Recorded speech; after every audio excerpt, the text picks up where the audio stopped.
Christmas time, the holidays.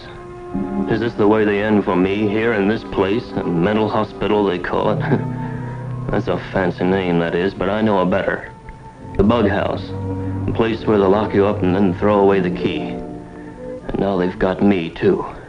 Me, Fred Clanton. Fred Clanton, Fred Clanton. Is that really my name? Oh, everything's so mixed up.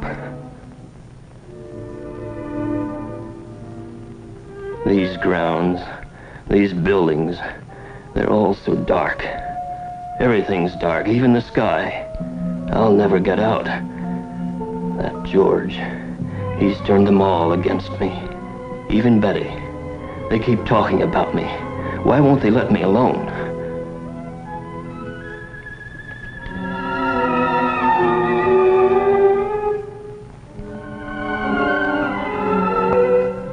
Oh my God. Oh no, don't let them take me in there. I'll never get out. Oh God, what will happen to me now?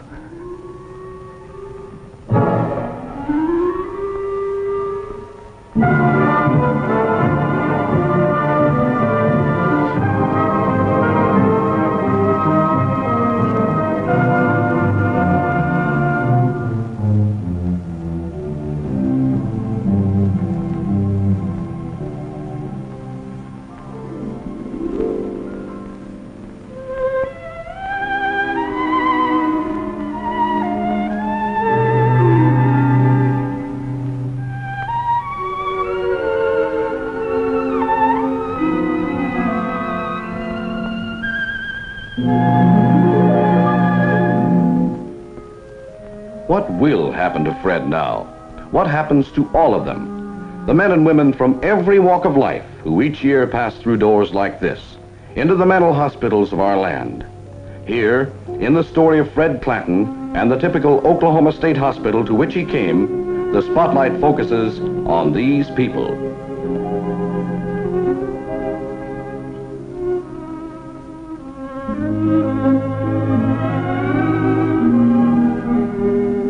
Many patients are old, and often theirs is a tragedy of hospitals such as this.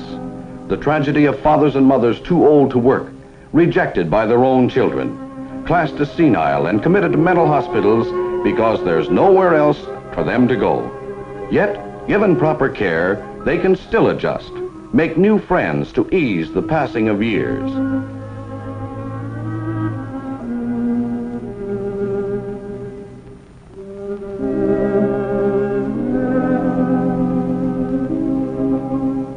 Some patients are disturbed, unable to care for themselves in normal life situations. Others are physically as well as mentally ill. Many are capable of limited adjustment, able to work at varied tasks within the hospital.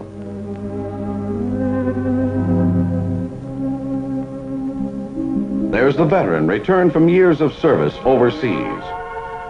The farmer who had never set foot outside his home county till he came here.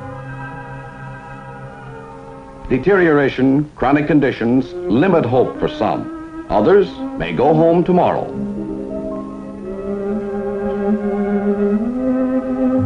Meanwhile, they're living here.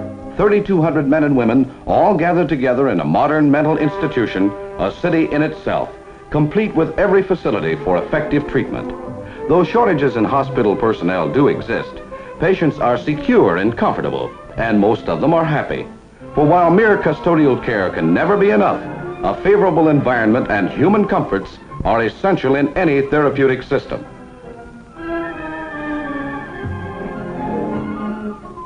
For most, meals are served cafeteria style.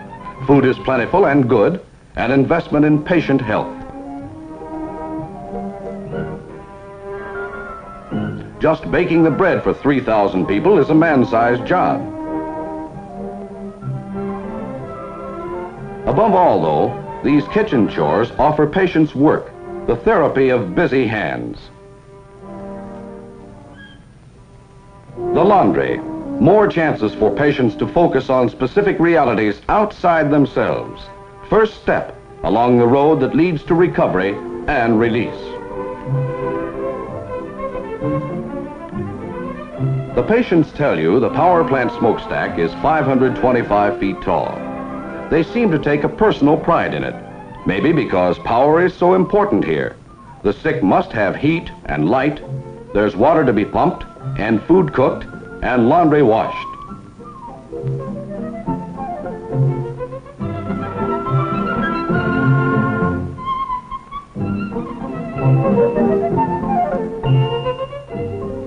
Patients must be housed, and today's new hospital buildings center on human needs and comfort. Whether they provide living quarters or treatment facilities, whether they're for convalescents, older people, the tubercular, veterans, or occupational therapy, these modern structures are part of a long-range integrated plan to improve conditions for all who live within these grounds.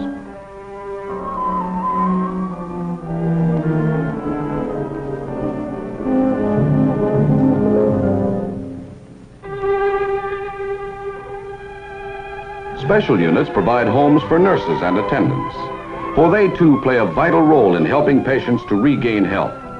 In addition to the regular staff, student nurses come here to learn to recognize and care for the mentally ill.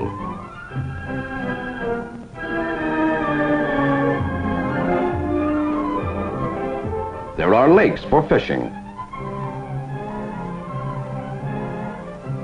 The hospital farm cuts operating costs, provides fresh truck and dairy products, and the familiar scenes, the work, help make patients from rural areas feel at home.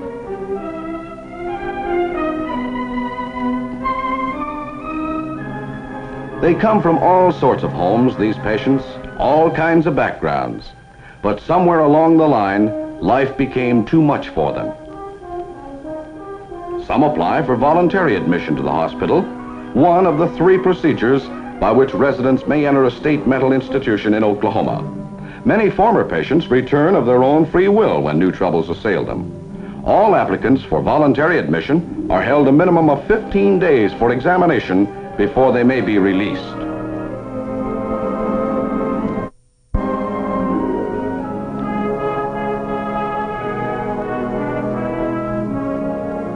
Other patients are certified for admission by 2 competent medical examiners. This is the second method by which patients enter the hospital under the terms of Oklahoma's mental health law.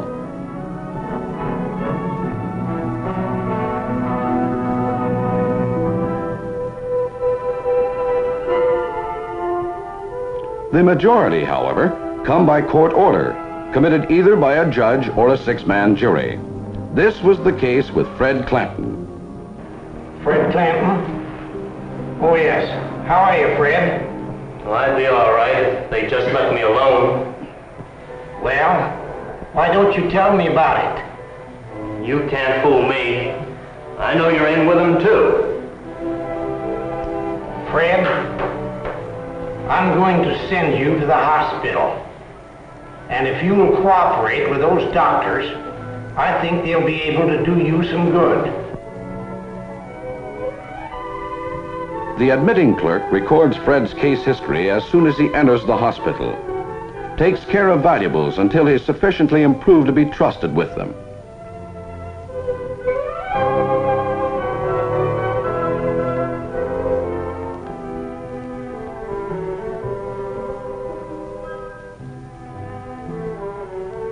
Escorted to the receiving ward by an attendant, he's bathed and outfitted.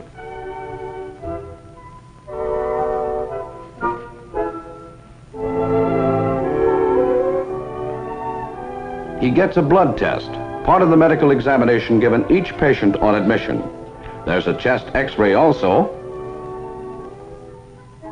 and a spinal fluid test.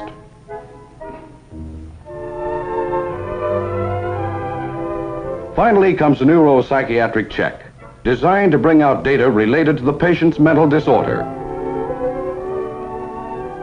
They're turning my wife, you know, Betty, against me. Taking up all her time. Why do you think they're doing you this way? Well, I've been working on this for years. They don't know it, but I'm on to them. You see, if they can just get Betty to team up with them, then they'll all try to get together.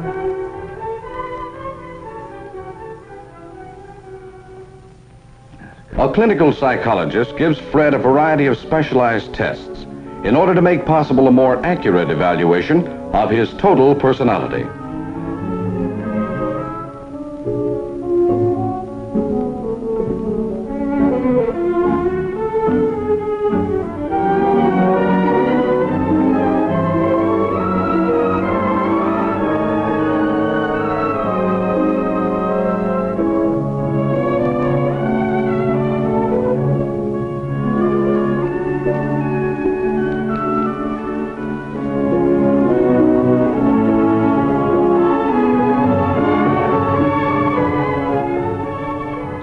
Following the examination and testing, an informal meeting of the hospital staff arrives at a tentative diagnosis of schizophrenia, paranoid type.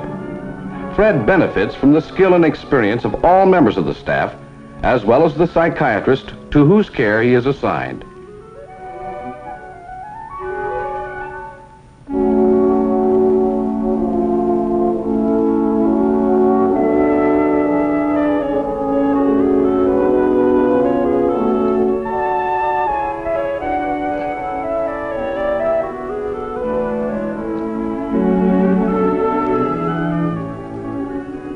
Diagnosis and staff approval completed, the patient is transferred to a treatment ward for therapy.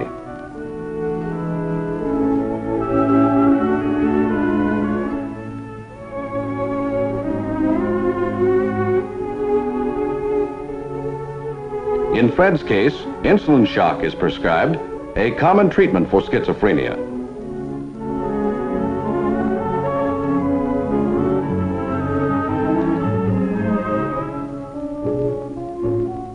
Electroshock therapy may be recommended for other disorders.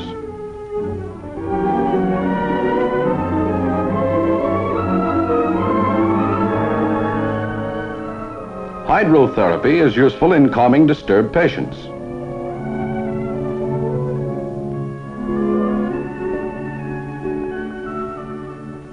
So are sedative packs.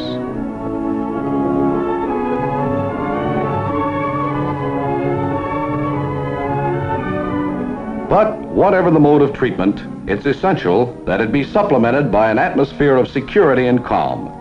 The effective hospital must always serve as a refuge for its patients, a place where they can live quietly during that period of reorientation in which they learn how to achieve a better adjustment to the world outside.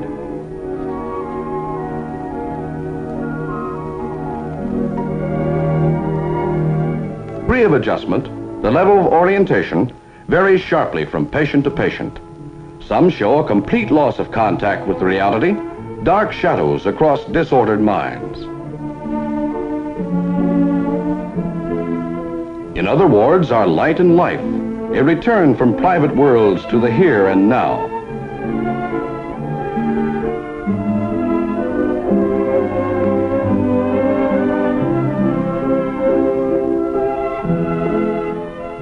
As patients improve, they are moved to wards in keeping with their condition. They're given the opportunity for contact with others who are also getting better, shown that their status as individuals is recognized, that no matter what their problem, there still is hope.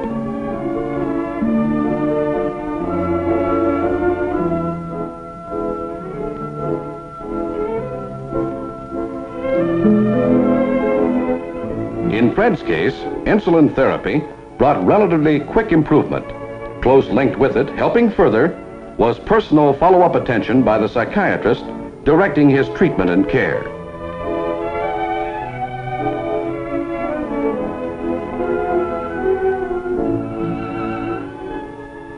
Occupational therapy, reinforced shock treatment, helped Fred to draw away from his feelings of antagonism and suspicion and move closer to reality.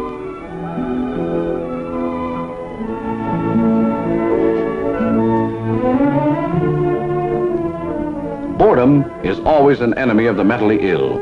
Now improving, Fred begins to take increasing interest in the wide variety of recreational facilities. Patients enjoy movies just as much as anyone. And a hot game of dominoes or pool or ping pong is always fun.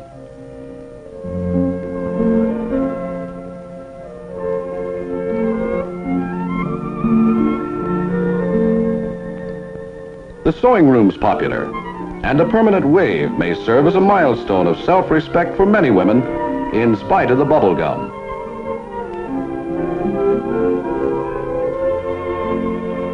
Books mean so much to so many.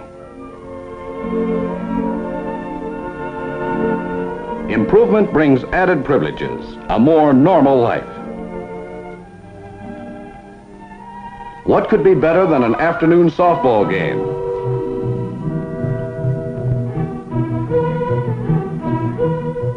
Friday dances give Fred a chance for contact with women on a social plane, help to spark his dormant pride.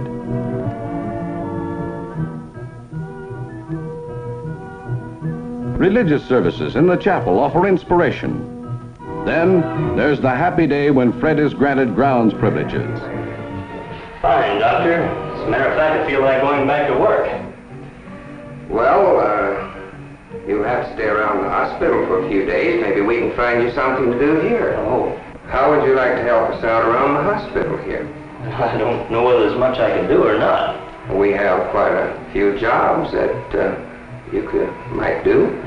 For example, you might work up at the dairy, you might help out in the garden, or you might work over in the cafeteria, or we might even be able to get you on the ground crew. Ground crew? Yes, sir.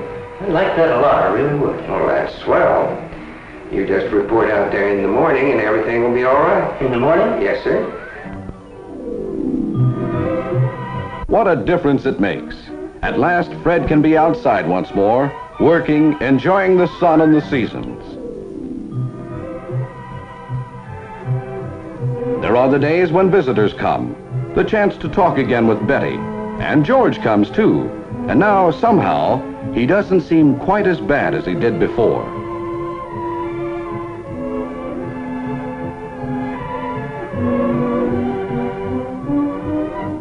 It's not too long till the psychiatrist decides that Fred can try it for a while at home. He talks with Betty and with George, helps them to understand that they too have vital roles to play in aiding Fred to adjust successfully to the world outside.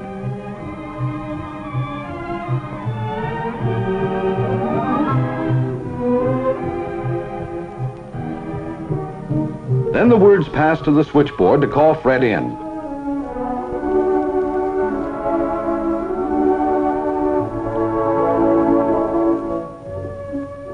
How well he looks.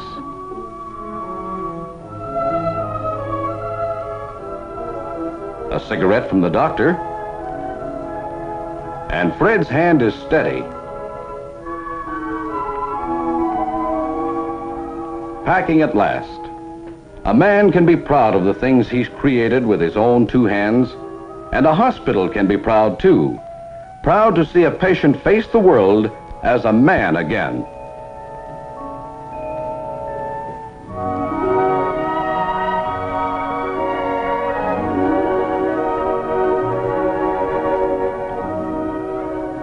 So this is it. Today I'm going home. 6 months it's taken.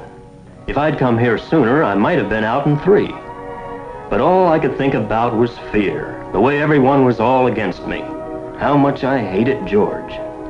How wrong I was. Or no, not wrong. Sick.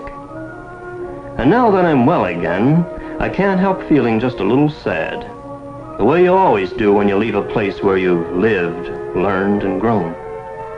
But I am well, and I know it. I'm able to face the world again. My own hometown. I suppose there'll be some folks who'll stare and talk and sneer. But no matter what they say or do, one thing I know. These people here, this place and time, have given my life back to me.